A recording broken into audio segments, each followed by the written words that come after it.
Hello there. In 1980, I was a music fan. I was 12 years old, and I was lapping up every bit of music I could hear. My favourite songs that I'd heard up to that point was probably "Hit Me With Your Rhythm Stick" by Ian Jury. I loved pop music by M. I was just lapping up every bit of music that I could. And then a bunch of bands started to come out, right?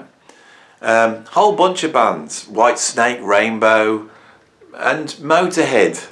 You can see I've got Ace of Spades at the back. There's that album. That's one of the first albums I ever bought there, Motorhead, Ace of Spades. But before that, I bought the single Ace of Spades when it came out, 1980. That changed my world. Right? I started to try and check out what this music was. I found out it was heavy metal. It wasn't then called the new wave of British heavy metal, it was just heavy metal. And I went down to my local W.H. Smith's and I bought the K-Tel album Axe Attack. Here we have it here, actually, I'll pull it out. Let's not just have it in the background. Let's pull it out. And on here was Rainbow, Ian Gillan, Judas Priest, Ted Nugent, Scorpions, Girl School, UFO, AC/DC, White Snake, Iron Maiden, Aerosmith, Frank Marino, Mahogany Rush, Black Sabbath, Motorhead. That was the album here. See that there? That's what got me into music. I went and started to buy albums by those bands. One of the bands I loved off that album was Iron Maiden. At that point, Iron Maiden still had Paul Di'Anno on vocals. You know, I picked up a couple of singles to start off with. A first thing, which I haven't got anymore. I think the first thing I bought was Twilight Zone, Wrathchild, I think could have been the first one. Then I picked up Made in Japan, or Maiden Japan, which was an incredible live album by Iron Maiden. I was a huge fan of Iron Maiden.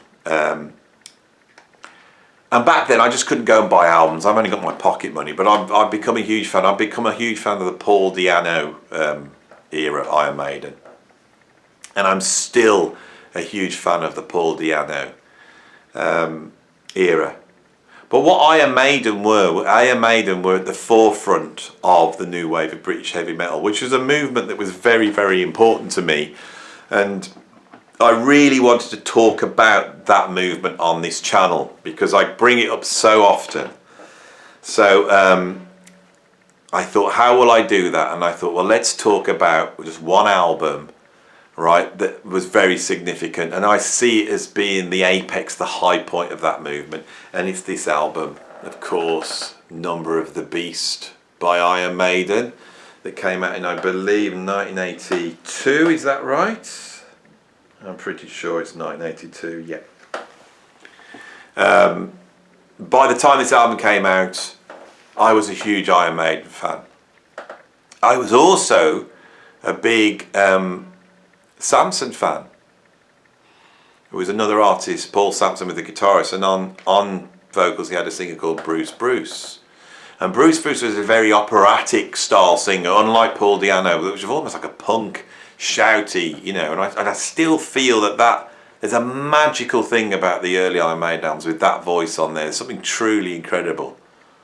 But I don't think Paul Di'Anno's voice was able to go down an almost progressive rock world that Iron Maiden are heading to at that point. And this is what's really interesting, because when you chat to the musicians who were part of that thing, and I've been very lucky to chat a couple of times with Brian Tatler, who was in Angel, which was another band I loved at that time, and realised how important progressive rock was. So what were the influences on these bands? Well, obviously heavy metal, heavy rock, right? And heavy rock has been hardened up by punk.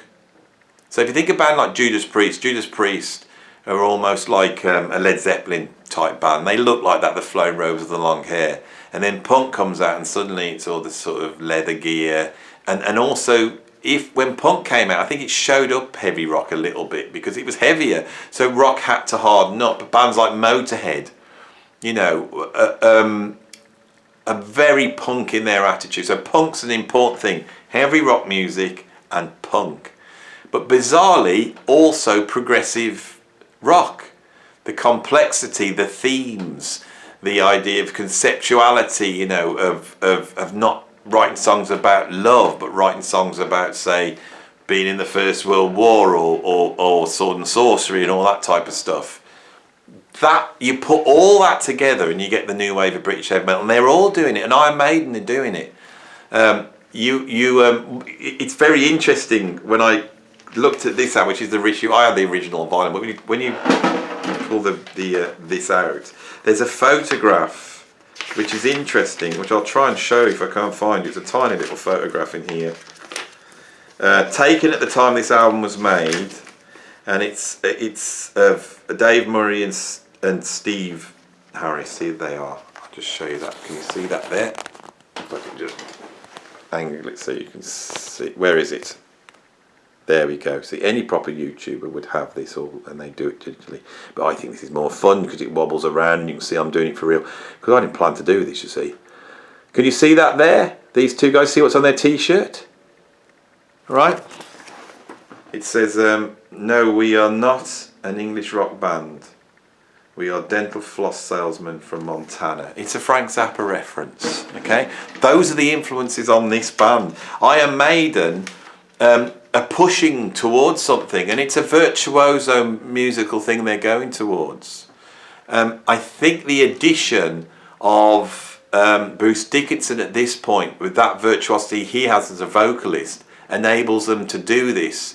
I then think that Bruce Dickinson takes them down a certain angle musically, and they actually then move even more towards that, and they lose me at some point. But this is the magical moment. 1982, they bring this album out. Okay? Now, as a very young guy, I'd asked my dad to buy Killers when it came out. I'd missed out on the first album. Killers had come out, and I'd gone down to the record shop, and my dad wouldn't buy me the album. He looked at the cover and he went, oh, this looks a bit dodgy for my little 12-year-old son to be buying. So he wouldn't buy it to me. It looked too horrific, and he wouldn't buy it for me. And I think I ended up, that's why I got the Made in Japan EP instead. But there I was, this album had just come out, and I'm in the record shop. Dad, can I have this record? And I think he looked at this, and this is a little bit more cartoony, this cover, you know, and maybe that's a you know, just a little bit of a nod towards accessibility. But my dad bought this album, and I can remember going back and looking at it. This was the peak of my interest in new wave of British heavy metal. From then on, this album is a gateway to somewhere else, right? And I think also for the genre is a gateway for somewhere else. You know, progressive metal, thrash metal, you know, black metal. You know, we're going somewhere else. New wave of British heavy metal. This is the peak, and this album comes out. And what was really interesting was at this time when this album came out here in England, it was featured on the TV. There was a kids TV show called Tiz Was that was on a Saturday morning, and I can remember they played the video to Run to the Hills. You know, Motorhead, I can remember appearing on Tiz Was. This is a bizarre thing that we'd have this kids Saturday show with bands like Motorhead. Iron Maiden may well have appeared, I don't know, but I knew they showed the video. So this was an important thing. So people at my school were also checking it out. This was a movement, and this album just simply blew us away. And what blew us away about it? Well, I think it's the progressive rockness of it, which is partly in the virtuosity, but it's also in the themes. I think the thing that impressed me the most was the track Number of the Beast, which is almost like it's the new wave British heavy metal equivalent of Thriller. Michael Jackson's done the same thing as well. Videos are very important at this point, you know. So to pull in sort of horror themes worked for Michael Jackson, and it worked for Iron Maiden. There's a lot going on this album, which is very interesting. But as soon as you start to write song about Vikings, you know, or base it on like a TV show like The Prisoner, this is all so nerdy and proggy, or write a song called Number of the Beast, which is about, you know, the devil. We're in prog territory, and this album does that. The virtuosity has gone up. The complexity of the writing has gone up, and the way the song structures work is very proggy. They're most proggy on the song about the prostitute, 22 Acacia Avenue, which is very odd. I mean, this is a very odd area we're into, you know, listening to this now. I went and put this album on again. I haven't listened to this probably, I would say, for 37 years, 38 years, I would say I haven't listened to this album. So I've had it on CD. I got it on CD, still didn't listen to it because I listened to it to death, but I put it on the car. Listen to it now, so many years later, right, to really sort of gauge how I feel about new wave of British heavy metal and this whole thing, is I'm very aware of, it's in my DNA. So as soon as Invaders started, I love it. And I love the way it modulates when it goes to the chorus. I absolutely love that. I still have the same feeling about Bruce Dickinson that I had when I bought it. I wasn't so keen on Bruce Dickinson. I preferred Paul Di'Anno. Listen to it, it's the same thing. As a singer, he's incredibly virtuoso, right? But it really does implement that sort of cliched heavy metal sound, which is a sort of that sort of thing that became a staple, you know. And that's not Bruce. He's coming out of singers like, you know, Ronnie James Dio and you know and Ian Gillan, and he's incredible at it, you know. There's something about him coming in that upsets the magic. One thing that really blew me away listening to this again was Clive Burr's drumming. The drum sound, the sound of this. Martin Birch has done such an incredible job. I think the production on the first Iron Maiden album's not quite there. On Killers it's there, but on here it's absolutely brilliant. It's not what we expect from heavy metal now. This is a warm, juicy sound. Those drums are funky and cool. They're not like cannons. You know the way they mix, you know, drums now, and the bass drums just sounds like somebody kicking a cardboard box, and the snare just sounds like someone punching a packet of crisps. It's that sound. I can't stand it. But Clive Burr's drum sound is absolutely beautiful, and his drumming is just so relaxed and so groovy. And it's just perfect. You know, this is pre-computers. This is the band playing. Whether they played all in the room at the same time, I don't know. But they're just playing, and the band works so well together. There's some beautiful chords on there. There's so much musicality on here. It's not just riffs. There's all sorts of different things they do. Beautiful chord progressions, amazing drum grooves. There's 2 tracks that kick off with drum grooves, and they're groovy, you know. Back in the old days, Gangland was my favourite track on here, and that was because I know back then I was learning the drums, and that Gangland drum beat was really impressive, and I wanted to play like that. You know, putting it on now, I think it's definitely the Invaders, Prisoner, Number of the Beast, and Run to the Hills. It's the musicality of it. They're just fantastic. It's more than just heavy metal. If you listen to Run to the Hills, which is the single, right, the middle section of that, right, where the bass, and this is the thing, they throw the focus round. Everyone gets a chance. Clive Burr gets a chance, then Steve Harris gets a chance, then they get incredible guitar solos, like the Invaders, that opening modal guitar solo is absolutely beautiful, and then we get those sort of Thin Lizzy influenced, you know, guitar harmonies. But the middle of Run to the Hills, where you get that bass, and that's brilliant. And then Bruce, and this is what Bruce brings to the band, is he brings that voice in, and it's like classical music. It's building, and it goes up and up perfect, and then the last note he screams. That is an absolutely sublime musical moment for me. I can still feel it now. It's incredible. This, as a young kid, so I was 13 or 14 when this album came out. When I came out, I was hungry for more of that. So when I then heard bands like Rush and Led Zeppelin, and then Yes and ELP, and then the Mahavishnu Orchestra, the seeds of searching for that are actually on this album here, right? The new wave of British heavy metal, it's an incredible moment for metal. It's like a change. it's almost like you haven't got heavy metal, you've got heavy rock.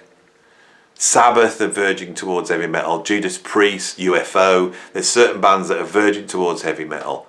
Things get louder and heavier with Motorhead. All right, but then new wave of British heavy metal comes in, and that actually defines what heavy metal is. And every style that's going to come out of that afterwards, right, is going to come directly out of that moment. And in terms of a band like Metallica, it's going to come because, you know, 5 miles up the road from where I live here, you have a band called Angel Witch, and sat on the floor, you know, sleeping on the floor of Brian Tatler's living room is Lars Ulrich, who is soaking it all up. So many times the Americans, sorry Americans, but so many times you've had to come here and take it back to the States, you know. So many times someone's done that. You know, this country so many times has been so important in the development of rock music and bands. And the new wave of British heavy metal is another moment. And, you know, the driving force behind those big, you know, Anthrax, Metallica, Slayer, Megadeth, Sepultura, those bands. The driving thing behind that is the new wave of British heavy metal. And what's interesting is the influence of prog on that. All right, which means you have progressive metal. You know, so it's a band like Dream Theater. They're like DNA wise, 60% Iron Maiden, 60% new wave of British heavy metal. I'm 54 years old. I was 12 years old in 1980. The new wave of British heavy metal was such an important thing for me, and this album was the pinnacle of it. This is what I was moving towards when I started listening to Axe Attack and buying albums by Tigers of Pantang and Venom and Angel Witch and Diamond Head. I feel, you know, all the way through this video I've made the mistake of calling, have I? These videos I'm losing my way. I've lost my way. Sorry, I've lost my way. I may have said some things that were wrong earlier on. I'm sure you'll point them out.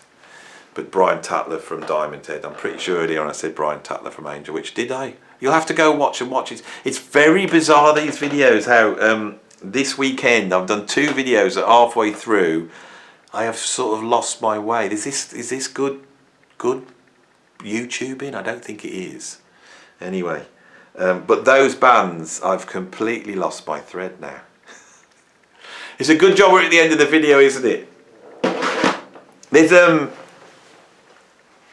documentary on Miles Davis, and there's an interview with Herbie Hancock, and he says, they said, how were you approaching music in the Miles Davis band? And he says, well, it's a bit like when you have a conversation and you want to say something, you know that feeling when you're in a conversation, oh, I need to say that, I'm going to say that in a minute, and then you never get to say it because the conversation goes somewhere else. And you're glad it sort of goes somewhere else because where you went was interesting, but you never got to say what you wanted to say. I think that's massively important when exploring ideas like this.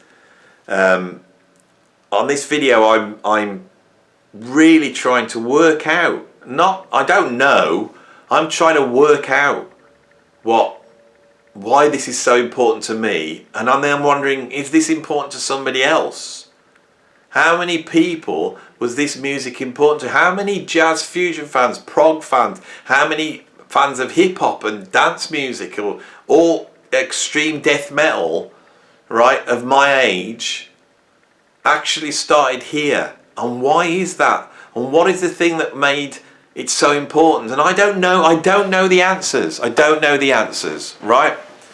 And when I switch the camera on, I start talking, and it takes me to certain places. And this weekend twice, I've almost taken myself to a muddle where I'm not sure. There's something there in the middle of all this, the importance of it. You know what I think it is? I think this idea that punk rock came along and was the antidote to all this terrible dinosaur music in the 70s simply isn't true. It was actually a drawing together of influences, and more than any other style of music, it was drawn together in the style of new wave of British heavy metal. Sophisticated progressive rock influences, certain jazz fusion influences that were there with certain bands. And I'm thinking that in terms of the guitar playing that you heard with people like Michael Schenker and Van Halen, which was new wave British heavy metal, was coming out at the same time. But very, in terms of prog, in terms of the thematic stuff, but also a punk and a rock influence, all those things are coming together.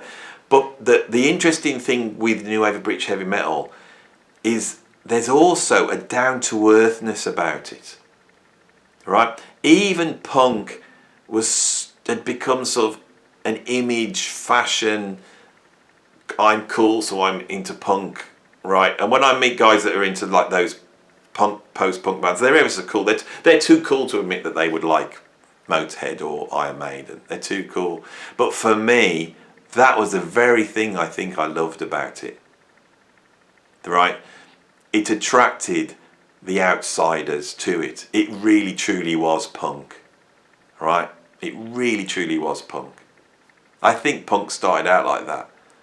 I think part of the problem that John Lydon had with punk was that it suddenly became a conforming thing, whereas instead of allowing people just to be themselves, I think when I heard new wave of British heavy metal, it allowed me to be myself and just do what I wanted to do. Thank you, Iron Maiden, for doing that for me. And this is the album which they really did that for me. And I apologise for losing my way. I nearly did stop and start again, but I thought I'm going to fight my way through this, just in case the muddle that I got into, or what the muddle I got into was confusing, just for the, so you know, confusing Angel Witch and Diamond Head. And why did I confuse those? Because all those bands were all happening to me all at the same time, and that's what I did.